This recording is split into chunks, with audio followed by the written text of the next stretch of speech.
Okay, so here we go. Okay, so I'm not gonna use that one. They say this is a big rich town. I just come from the poet's part. Bright light, city life, I gotta make it, this is where it goes down. I just happen to come up hard. Legal or illegal, baby, I gotta make it. I never took a straight path nowhere.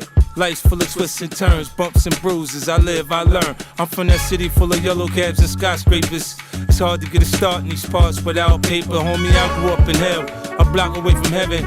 Guys, so you always want to be open to opportunity, right? So today, she was working, doing something else with her dad, where her dad's busy. And she found, since they were moving, the people didn't want it anymore. And they said, yeah, no, you can have it. Yeah, man, we ended up coming up on the mower, and that's what's up. A lot of grab, I just slowed down, so I'm getting rid of this shit. Yeah, man. So if I put this spark plug in, and somebody can.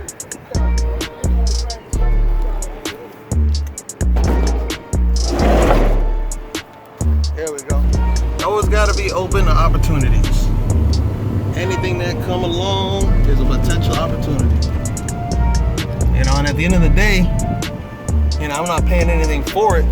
So when it comes down to fixing it, the budget pretty much goes up as far as how much I would have bought one for.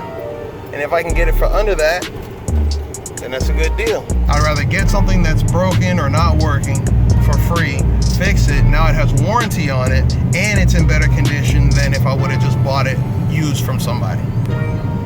That's the way that I see it. Here we go, OP.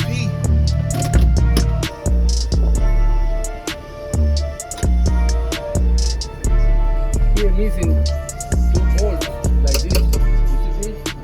Missing one here. And another one here. You know? There we go, you guys saw it. So it's jumping because it's missing 2 bolts. And I didn't want to try to go to like Home Depot and go get the bolts myself and mess with that whole thing. I would rather let them do it, pay them to do it, and then that way if anything happens to it or if it's not right, they'll fix it for free. It's under warranty. When it comes to my own equipment and stuff like that, I don't like to work on it myself. I'd rather have somebody else do it. You know, like for example with you know, you guys see me buy and sell and flip cars and stuff, but for the business, I would rather have a vehicle that I buy from another dealer or something that has warranty on it or whatever the case, so that way if something happens, it's not my problem. Every other car that I buy and sell to somebody, if it comes back, that's my problem. But I don't need my own car to be my problem. You get me? I would rather it be another dealer's problem for them to fix it. So the same thing with the lawn equipment. I would rather it be their problem to fix it for me and not be my own headache, my own problem. So we're gonna go ahead and go eat and see if we can still cut some more lawn. Somebody called us from off of the Magnet today. They were following us and looking at the car, and then they called us. So we're gonna see if they're still interested. They're waiting on someone to call them back to see if he was actually gonna do it. So we're gonna call them as soon as we eat and see if they came. If not, then hopefully we have another lawn for today. So we'll see.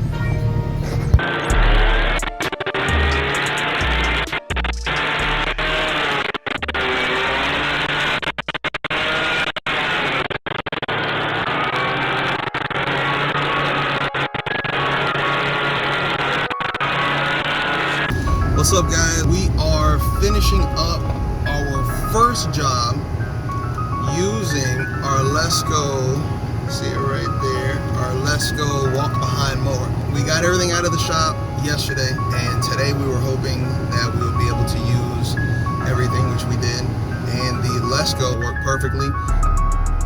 It's more for cutting fields and stuff like that, so it leaves the grass a little bit longer, but this client wanted their grass longer, so it worked out. And we cut the time by about half an hour what it would normally take us to cut this lawn. So it saved us time, it made the work go by easier. We got actually a tip, so the total was like $50, where normally we would cut it for like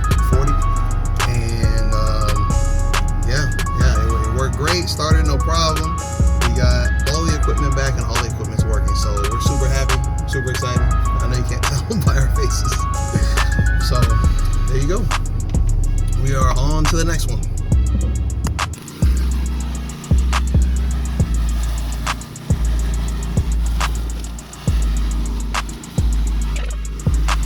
Back at it again, knocking on doors, trying to see whose lawn we can cut. We actually just finished cutting the lawn.